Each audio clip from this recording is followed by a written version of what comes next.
नमस्कार मित्रांनो, मी निलेश पडगिलवार, वैद्यकीय अधिकारी PSC गुजरात येथे कार्यरत आहे. मित्रांनो, आपल्या आरोग्य विभागाकडून 26 मार्चपासून सार्वजनिक औषधोपचार मोहीम राबवण्यात येत आहे.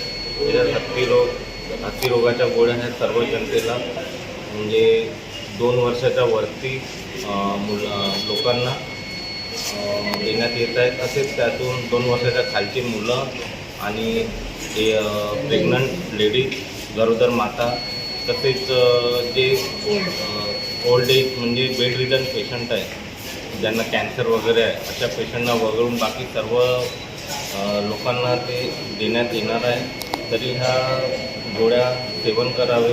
त्याचा मित्रांनो काही साईड इफेक्ट नाही, साधा फक्त मळमळ वाटू शकते काही लोकांना आणि बाकी जास्त काही परिणाम होणार नाहीत. आणि रॅशेस वगैरे येतात कधी कधी, ज्यांना इन्फेक्शन आहे त्यांनाच या रॅशेस येतात की त्या गोळ्यामुळे ते जंतू मरतात आणि मग रॅशेस येऊ शकतात.